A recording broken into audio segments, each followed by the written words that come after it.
It's positive. I stared at the pregnancy test in my trembling hands, my heart pounding so violently I thought it might burst through my ribcage. 3 months ago, that night, my first and only heats still burned in my memory like a brand I couldn't erase. I'd never imagined I was an omega. My entire life, I believed I was a beta, normal, safe, invisible in a world divided by designations. But when my first heat struck without warning, everything shattered. And now this baby, Kade Crawford's baby, my boss, the alpha who never once looked at me as anything more than furniture in his pristine office. That night was an accident, a collision of biology and circumstance I never asked for. I'd been working late, alone in the building, finishing quarterly reports when the heat slammed into me like a freight train. One moment I was fine, and the next my body was on fire. Every nerve ending screaming for relief I didn't understand. I didn't even hear him approach. His scent, dark cedar and smoky bourbon, rich and intoxicating, overwhelmed every rational thought I had left. We did something that should never have happened between a boss and his assistant, between an alpha and an omega who didn't even know what he was. When I woke the next morning on the couch in his office, he was gone. No note, no acknowledgement, just the ghost of his scent and the shame burning in my chest. Now I stood in my cramped apartment, the test still clutched in my hand, and I knew with absolute certainty that I could never tell Cade. If I did, everything would crumble. My job, my fragile independence, the dignity I'd fought so hard to maintain, all of it would vanish. Kade Crawford wasn't just any alpha. He was the CEO of Crawford Enterprises, a man with wealth, power and influence that could crush someone like me without a second thought. And what was I? Just an assistant, a nobody who'd been hiding his true nature behind suppressants and baggy clothes, praying no one would notice. "I'll take more suppressants," I whispered to my reflection in the bathroom mirror, my eyes already red-rimmed though I refused to cry. "I'll block my scent completely and I'll keep this baby safe. Alone." My reflection stared back, looking small and frightened, but I straightened my shoulders. I had to be strong, even as everything inside me felt like it was falling apart. This baby deserved better than a parent who fell apart at the first obstacle. The next morning, I dragged myself to the office, exhaustion pulling at every step. I barely slept, my mind racing through impossible scenarios and dead-end solutions. But the moment I stepped off the elevator, my carefully constructed calm shattered. Cade stood beside my cubicle, his tall frame impossible to miss, those piercing gray eyes fixed on me with an intensity that made my stomach flip. "Alan." His voice cut through the morning chatter and I felt a chill race down my spine despite the warmth of the office. "Are you all right? You look different." I fumbled with my bag, nearly dropping it. "I'm fine, sir, completely fine." But my voice came out too high, too nervous, and I saw his eyes narrow slightly. Alphas had senses far beyond normal humans, heightened awareness, the ability to detect emotions through subtle changes in scent and body language. If I made even one mistake, he'd know something was wrong. "Are you certain?" His tone softened slightly, and I caught something in his expression I'd never seen before. Concern, maybe, or curiosity. It made him seem more human, less like the untouchable CEO everyone feared. I nodded quickly, gathering the files scattered across my desk. "Yes, sir. Just a bit tired. I'm fine, really." From that day forward, I lived a double life, split between two versions of myself. At the office, I became the perfect assistant, calm, efficient, invisible. I anticipated Cade's needs before he voiced them, kept my head down, and never gave anyone reason to look at me too closely. At home, I stood in front of my mirror each night, watching my belly slowly expand despite the loose clothing I layered over it. The suppressants made me weak, leaving me dizzy and nauseous most mornings. But I had no other choice. Each day I told myself, "Alan, you can do this, just a little longer. Just hold on." 2 weeks after discovering the pregnancy, I was delivering files to Cade's office when he caught me off guard. His hand shot out, fingers wrapping around my wrist, and the contact sent electricity shooting through my entire body. My omega instincts, suppressed but never truly gone, roared to life at his touch. "Alan, why is your scent blocked?" His voice dropped low, almost dangerous, and I felt trapped between him and the desk. I jerked back, putting distance between us. I'm a beta, sir. I don't have a cent. But even as I said it, I knew how weak it sounded. He stared at me, his gaze weighing every word, every micro-expression on my face. For several long seconds, neither of us moved, the air thick with unspoken questions. Then he released me, stepping back, though something lingered in his eyes, suspicion perhaps, or a puzzle he couldn't quite solve. If you say so.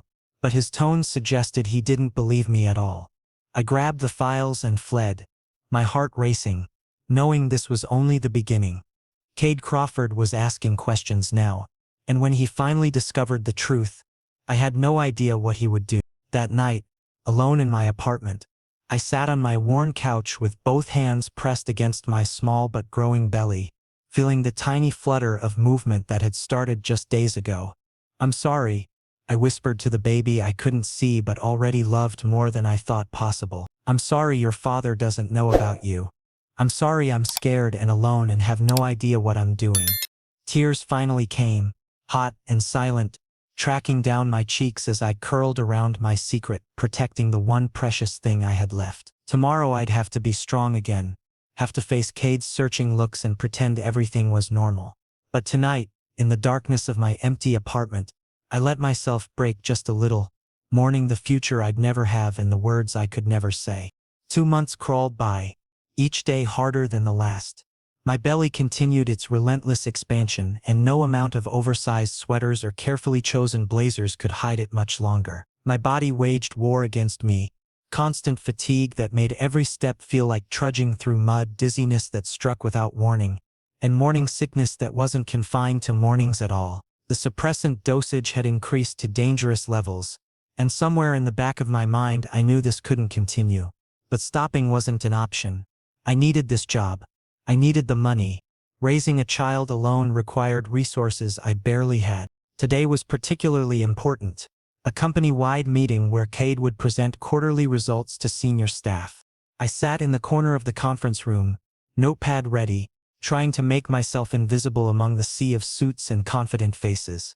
But when Cade entered, my composure cracked. He commanded attention effortlessly, tall and broad-shouldered, his sharp jawline and those intense gray eyes that seemed to pierce through any facade. Today, though, something felt different. His gaze kept drifting toward me, lingering a second too long, and each time our eyes met, my pulse spiked. Alan. My name cut through the presentation, and every head in the room turned toward me. My heart stopped. Do we have the quarterly presentation slides ready for distribution? I stood on shaking legs, having skipped breakfast due to another bout of nausea. Yes, sir. The room tilted violently. Voices blurred into white noise as darkness crept in from the edges of my vision. I tried to steady myself against the chair, but my body had finally reached its limit. Alan. Cade's voice sounded distant, followed by the thunder of footsteps, and then nothing but black silence. Consciousness returned slowly, accompanied by the sterile smell of antiseptic and the soft beep of medical equipment. I blinked at the ceiling tiles of the company medical room, disoriented and confused. Hayes stood beside the examination table, her expression a mixture of professional concern and something else I couldn't quite read. You're pregnant, Alan. The words dropped like stones into still water, sending ripples through everything I'd carefully built. No, that's impossible. You've made a mistake. But even as I protested, I knew the truth. There was no mistake. She shook her head, holding up a clipboard with test results I couldn't bear to read. The tests are conclusive. You need to see a specialist immediately. Your condition is high risk because of the suppressants you're taking. You are an omega, aren't you? The question hung in the air, and I couldn't force words past the lump in my throat. My carefully guarded secret, exposed in an instant. Dr. Hayes gave me a moment of privacy before leaving, but when I finally gathered the strength to exit the medical room, my worst fear materialized. Cade stood in the hallway, arms crossed over his chest, jaw clenched tight, his eyes locked onto mine with an intensity that made it hard to breathe. Tell me the truth, Alan. He moved fast, backing me against the wall with one hand braced beside my shoulder, caging me in without quite touching. Are you pregnant? I squeezed my eyes shut, unable to face this moment I'd dreaded for months. Yes. I managed barely a whisper. But it's none of your concern. The words came out defensive, desperate. How is it not my concern? His voice roughened with frustration, each word clipped and hard. You're an Omega working in my company. Your health is compromised. You've been putting yourself and your child at risk every single day. How is that not my concern? His anger wasn't what I expected. It felt less like fury and more like fear. Like he was genuinely worried about my well-being. I shoved past him, needing distance, needing air. I'll handle it. I can manage this on my own, Cade. But as I turned to leave, his hand shot out again, this time gripping my arm with more urgency. Whose child is it, Alan? The question carried weight beyond its simple words, and when I looked up at his face, I saw something raw there: pain, confusion, maybe even hope. That's when it hit me. He didn't know. He didn't remember our night together. Or maybe he thought I'd been with someone else. It's someone else's baby. I lied, the words tasting like ash on my tongue. If he knew the truth, he'd either pity me or think I'd tried to trap him into some obligation. Either scenario was unbearable. His eyes widened for just a moment, surprise giving way to something cold and distant. He released my arm as if I'd burned him, stepping back to create a chasm between us. Fine. The single word carried so much weight. Disappointment, hurt, resignation. You can't continue working here in your condition. I'm putting you on paid leave effective immediately. He turned and walked away, his footsteps echoing down the empty hallway, and I stood frozen in place, alone, heartbroken. The tears I'd been holding back finally spilled over, hot trails down my cheeks that I couldn't stop. I thought I could control everything, manage every variable, keep every secret locked tight. But now Cade believed I'd been with someone else and he was walking away when I needed him most. Maybe this was better. Maybe it was safer for everyone if he never knew the truth. But as I watched his broad shoulders disappear around the corner, something inside me cracked wide open. That evening, I returned to my empty apartment and sank onto the couch, both hands cradling my belly where our child grew, oblivious to the mess surrounding its existence. Your father walked away today, I whispered into the silence. He doesn't know you're his, and maybe that's how it should be. Maybe we're better off alone. But the words felt hollow, and as night deepened around me, I wondered how long I could sustain this lie, and what would happen when the truth finally came to light. 2 weeks of isolation stretched into an eternity. Cade had granted me paid leave, but he communicated exclusively through Harper, his assistant, sending files and instructions through her rather than contacting me directly. The distance hurt more than I wanted to admit. I missed him desperately, missed his presence, his voice, even his intense scrutiny that used to make me nervous. But I couldn't admit that to anyone, least of all myself. He was an alpha who saw me as nothing more than a problematic employee, and I was just an Omega carrying a secret that grew heavier each day. My nights became a ritual of loneliness. I'd sit in my small living room, hand resting on my expanding belly, feeling the baby move with increasing strength. The kicks were stronger now, more insistent, as if the child knew something was wrong. Your father should know about you, I'd whisper, conducting one-sided conversations with someone who couldn't answer. But I can't tell him. He wouldn't understand. He'd think I wanted something from him. My financial situation deteriorated steadily despite the paid leave. Medical bills piled up faster than I could manage. Specialist appointments, prenatal vitamins, endless tests to monitor my high-risk pregnancy. Every number on those invoices felt like a weight pressing down on my chest. Late one evening, while I hunched over my laptop calculating expenses I couldn't afford, someone knocked on my door. My heart jumped into my throat. I wasn't expecting anyone, and unexpected visitors at this hour usually meant trouble. When I opened the door, Cade stood there, looking nothing like the polished CEO I knew. His suit was rumpled, tie loosened and hanging askew, hair disheveled as if he'd run his hands through it repeatedly. Dark circles shadowed his eyes, making him look exhausted and strangely vulnerable. Cade, shock made my voice come out strangled. What are you doing here? Can I come in? He didn't wait for permission, moving past me with an urgency that bordered on desperation. His presence filled my small apartment, making everything feel smaller, more intimate. His gaze swept the space, taking in the modest furniture, The medical bills scattered across my coffee table before finally landing on my belly. Even beneath my oversized hoodie, the curve was obvious now at 5 months. I watched his jaw tighten, muscles working beneath his skin as he processed what he was seeing. "I need to ask you something, Alan," he said finally, crossing the room to stand directly in front of me. "Is that baby really someone else's?" I clenched my fists at my sides, nails digging into my palms. "Yes, Cade.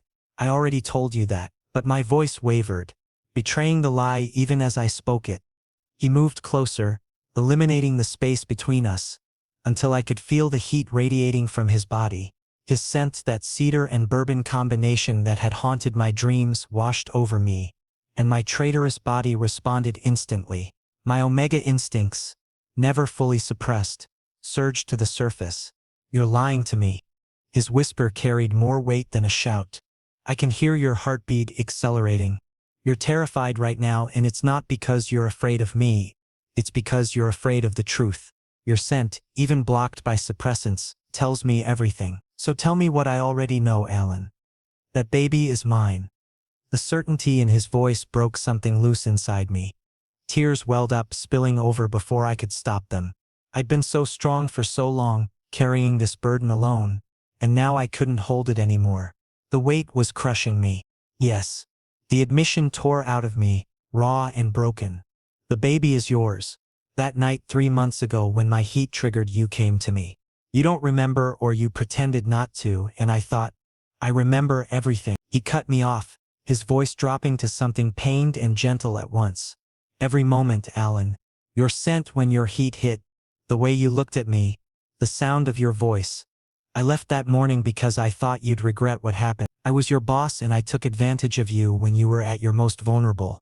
I couldn't face you after that." He paused, his eyes dropping to my belly with an expression I'd never seen before. Tenderness mixed with possessiveness, wonder tinged with regret. "But this changes everything." Slowly, carefully, he reached out and placed his hand on my stomach. His palm was warm through the fabric of my hoodie, his touch gentle despite his size. The baby kicked against his hand as if recognizing its father, and I watched Cade's eyes widen with amazement. "This is our baby," he breathed, the words carrying the weight of revelation. "Ours, Alan. Not a mistake. Not an accident. Ours." Something inside me shattered at those words.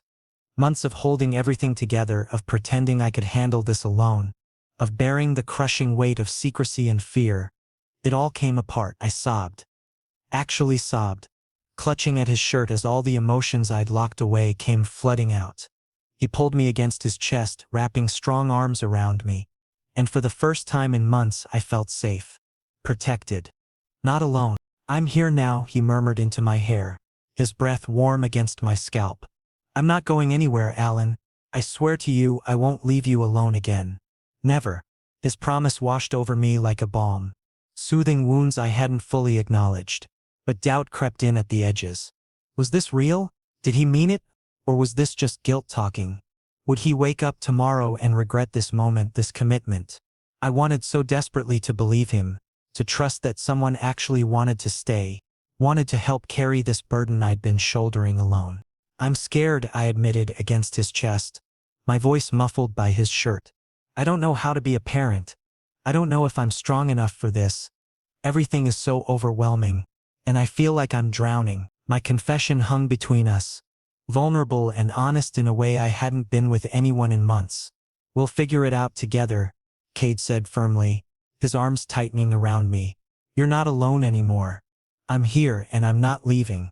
We're in this together now, whatever comes next." He held me as I cried, not trying to stop the tears or rush me through the emotion, just offering steady presence and warmth. Outside my window, the city lights glittered in the darkness, indifferent to the small drama unfolding in this cramped apartment. But here, wrapped in Kade's arms with our baby moving between us, something shifted.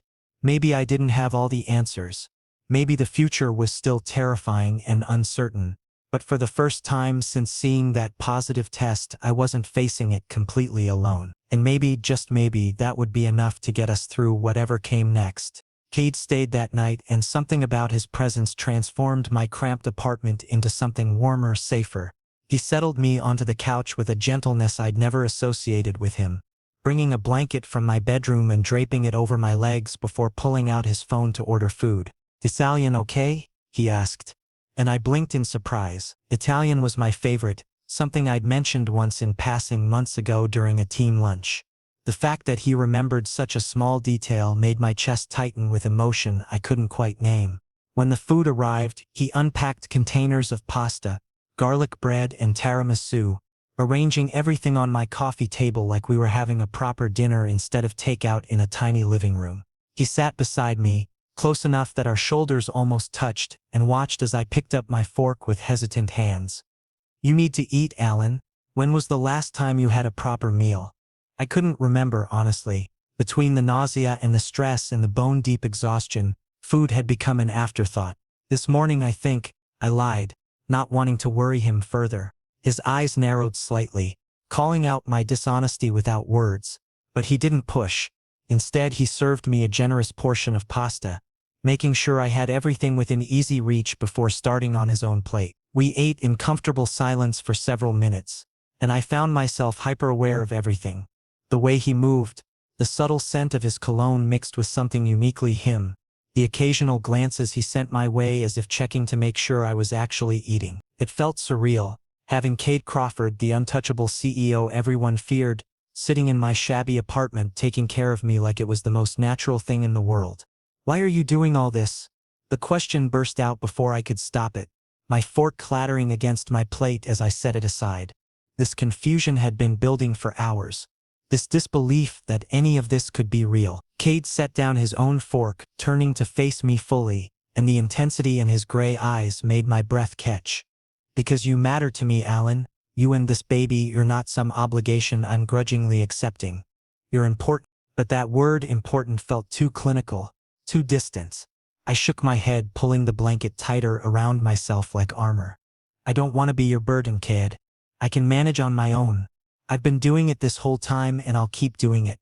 You don't owe me anything." My voice cracked despite my best efforts to sound strong and independent. The truth was I wanted him there more than I'd wanted anything in my life. But I couldn't bear the thought of him staying out of obligation or pity. "You're not listening to what I'm actually saying." Frustration edged into his tone as he shifted closer, his hand coming up to cup my jaw, tilting my face toward his so I couldn't look away. "This isn't about owing you something or fulfilling some duty. I want to be here. I want to be part of this, part of your life, part of our child's life. Do you understand what I'm telling you?" My heart hammered against my ribs. "No, I don't. You barely looked at me before all this. I was just another employee, another face in the crowd. Now suddenly you're here acting like we're something more. And I don't understand why." The words tumbled out in a rush, all my insecurities and doubts spilling over. "If this is about the baby, if you're just trying to do the right thing. I've been in love with you for 2 years. The confession dropped between us like a bomb, and the world seemed to stop spinning.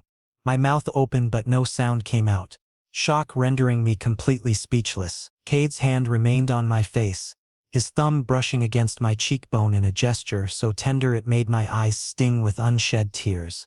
2 years, Alan. Every single day. Watching you work at your desk. The way you concentrate so hard you chew on your bottom lip. The way you laugh at terrible jokes in the break room, just to make people feel good.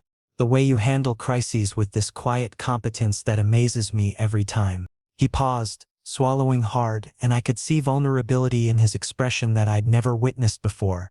"That night when your heat triggered, I should have left.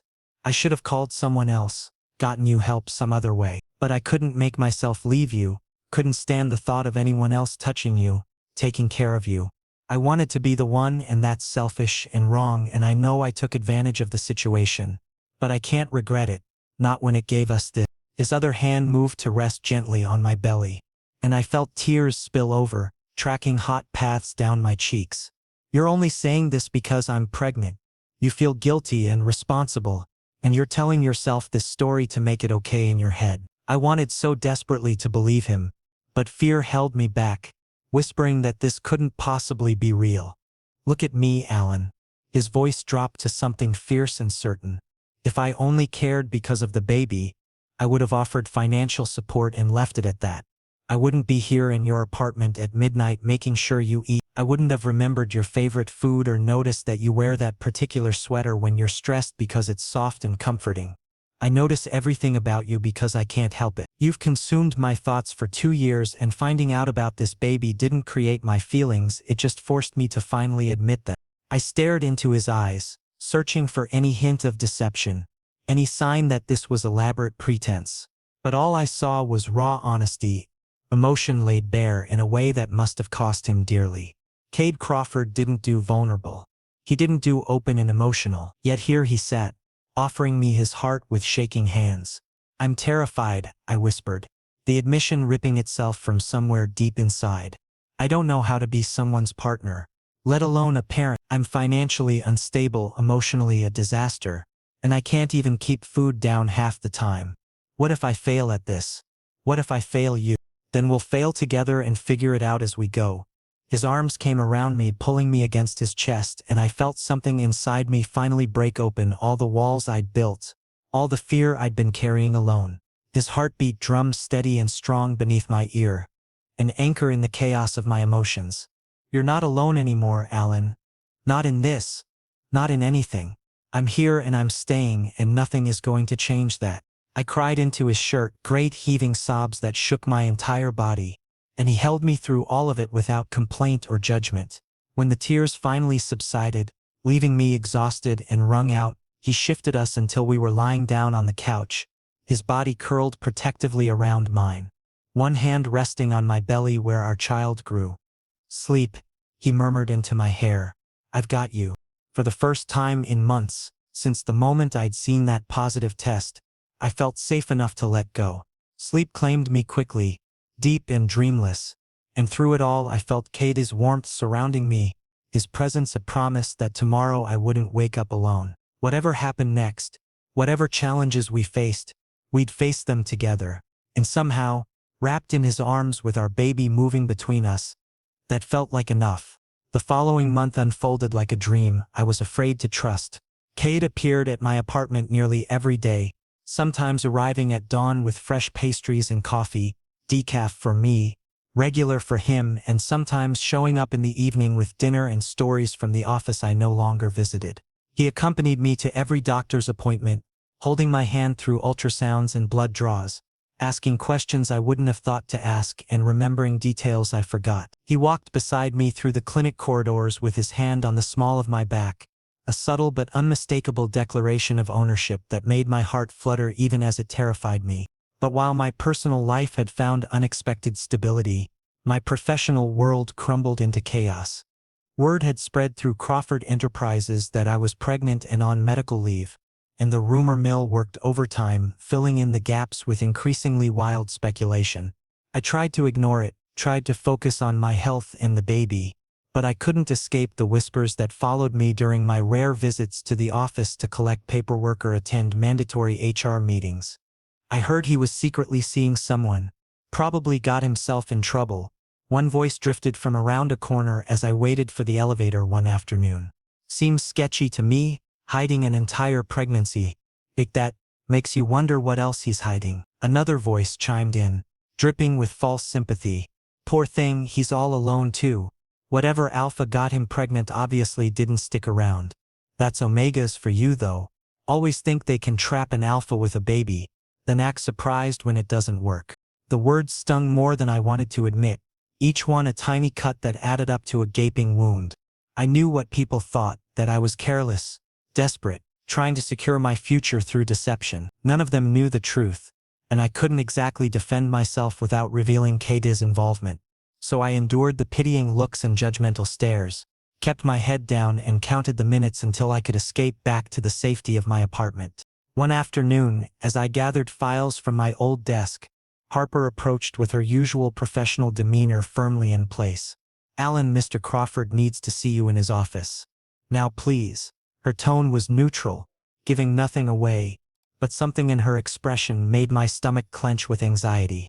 I followed her through the familiar corridors to Cade's corner office, each step feeling heavier than the last. Cade stood by his floor-to-ceiling windows overlooking the city, his posture rigid with barely contained tension. When I entered, he turned, and I saw fury blazing in his gray eyes, not directed at me but simmering just beneath his controlled surface nonetheless. "I've been hearing reports about what's being said about you in this building." His voice was dangerously quiet. "The gossip, the speculation, the judgmental commentary from people who have no right to speak about your personal life. It's unacceptable and I'm putting a stop to it immediately." Panic flared in my chest. "Cade, what are you planning to do?" He moved away from the window, closing the distance between us with purposeful strides.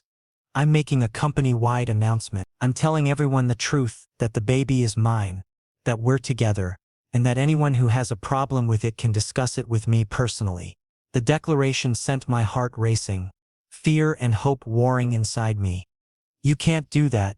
If you tell everyone, they'll crucify you. They'll say you abused your position, that you took advantage of your employee, your reputation, everything you've built. Do you honestly think I care about my reputation more than I care about you?" He closed the remaining distance, his hands coming up to grip my shoulders gently but firmly. "Let them say whatever they want, Alan. Let them judge and speculate and spin their stories. The only thing that matters to me is making sure you're protected, that you don't have to endure their cruelty alone while I hide in my office pretending I'm not involved."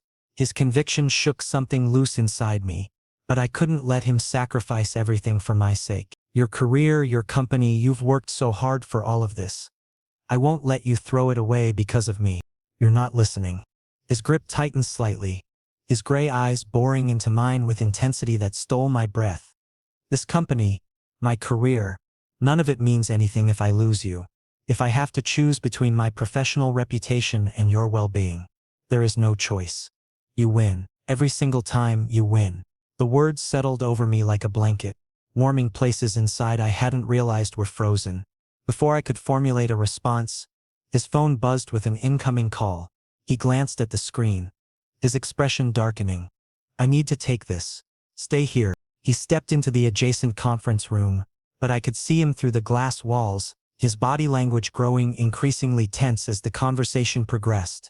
When he returned minutes later, the fury I'd seen earlier had intensified into something cold and dangerous. "There's been a development. Someone's been targeting you directly." Ice flooded my veins.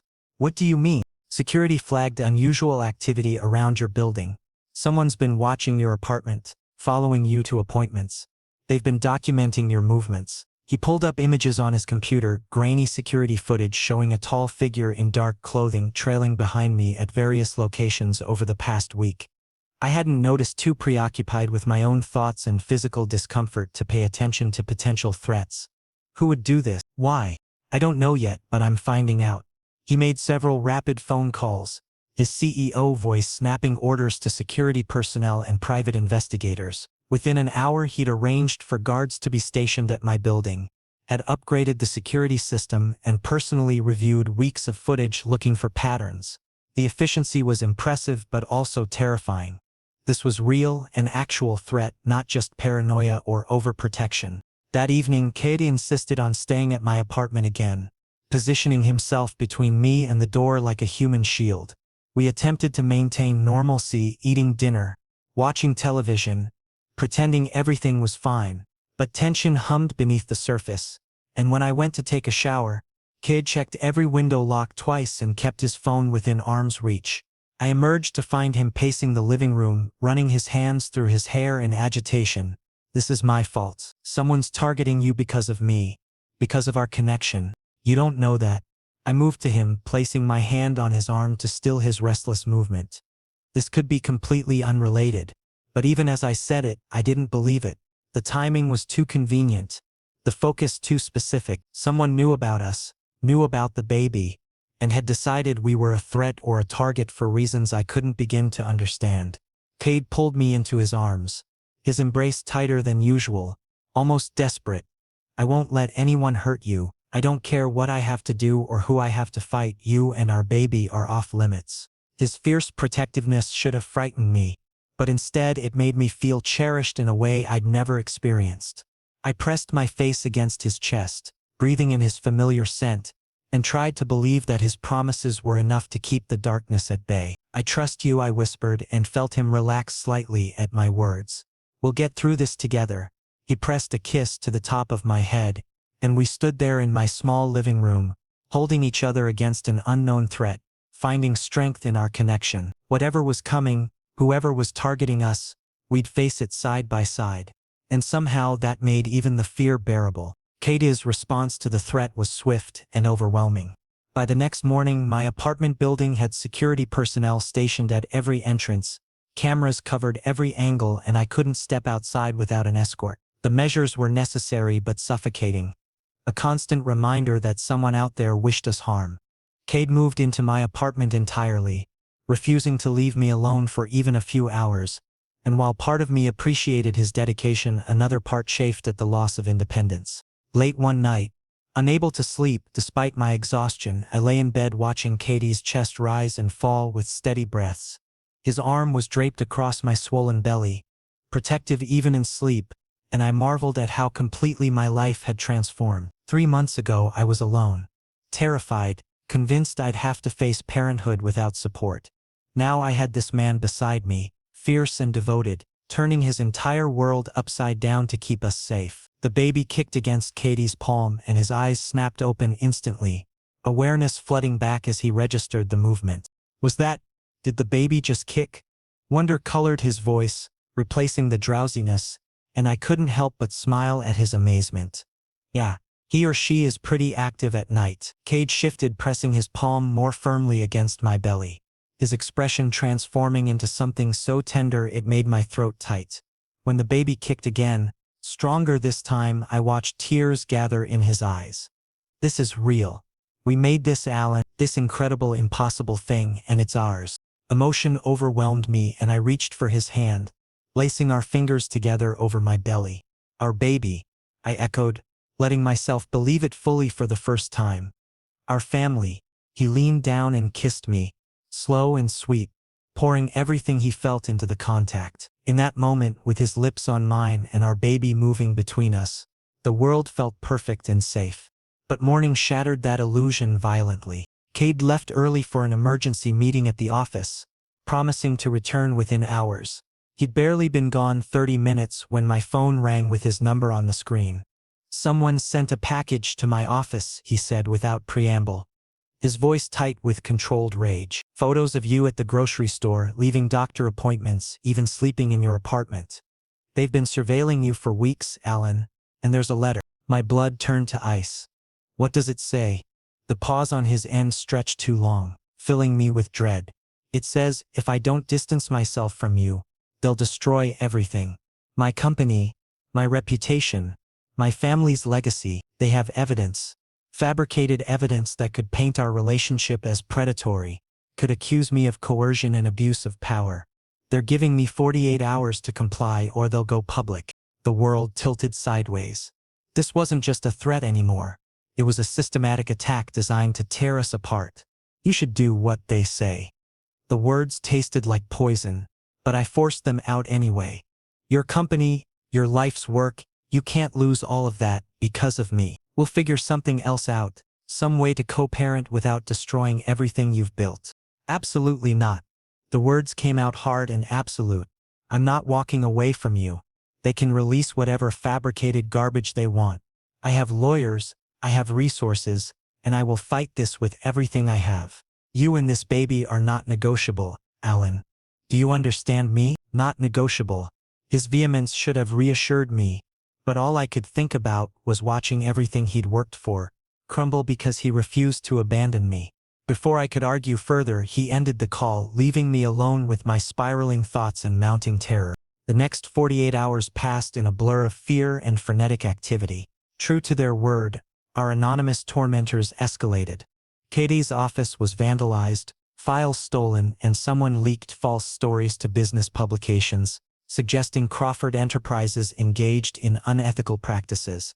His investors started making nervous calls. Clients questioned their contracts, and I watched helplessly as his empire began showing cracks. He barely slept, spending every moment coordinating with lawyers, investigators, and PR specialists, trying to contain the damage while simultaneously hunting for whoever was orchestrating this attack. On the third day, exhausted investigators finally traced the threats back to their source. Victor Hartman, CEO of Hartman Enterprises, Crawford's primary competitor. Jealous of Cade's success and frustrated by his own company's declining profits, Hartman had orchestrated an elaborate scheme to destroy Cade personally, believing that attacking his private life would make him vulnerable and exploitable. The man had hired private investigators, hackers, and even paid off a few Crawford employees to leak information, all in service of tearing down a rival he couldn't beat legitimately. Armed with evidence, Cade struck back with precision and ruthlessness. He compiled every email, every financial transaction, every piece of proof of Hartman's illegal activities and delivered it to law enforcement, regulatory agencies, and the media simultaneously. Then he did something that shocked everyone. He called a press conference and spoke publicly about us. I'm here today to address recent rumors and set the record straight. Alan is my partner. He's carrying our child. Some of you may judge that, may think it inappropriate or unprofessional. And that's your right. But I'm not apologizing for loving him or for starting a family together. Anyone who has issues with that can direct their complaints to me personally. The video went viral within hours. Social media exploded with reactions ranging from supportive to viciously judgmental, but Cade remained unmoved. He'd gambled his reputation on honesty, and while some investors and clients did pull away, others rallied to his defense, impressed by his integrity and transparency. Hartman, meanwhile, faced criminal charges for corporate espionage, harassment, and fraud. His company collapsed under the weight of scandal, and he resigned in disgrace, leaving us finally blessedly safe. 4 months later, I found myself in a hospital delivery room, gripping Cade's hand so hard I was probably cutting off circulation while pain consumed my entire world. Labor was agony beyond anything I'd imagined, my body splitting apart to bring new life into the world. You're doing amazing, Cade kept saying, his voice steady despite the tears streaming down his face. Just a little more, Alan. I'm right here. I'm not going anywhere. Then, after hours that felt like years, a thin wail cut through the air. Our baby's first cry. It's a boy, the doctor announced, and suddenly a tiny, perfect human was placed on my chest, warm and squirming and absolutely beautiful. Cade sobbed openly, pressing kisses to my sweaty forehead and then to our son's downy head. Ezra, he whispered. Hello, Ezra. We've been waiting for you. 2 months later, in the living room of the spacious home Cade had purchased for our growing family, he dropped to one knee while Ezra dozed in his bassinet nearby. Marry me, Alan. Make this official. Make us a real family in every sense. I want to spend the rest of my life with you, raising our son and whatever other children we might have. Please say yes. I pulled him to his feet and kissed him with everything I had. Yes. 1,000 times yes. As we held each other, our son sleeping peacefully nearby, I realized this wasn't just an ending. It was a beginning. The start of the life I'd never dared to dream I could have.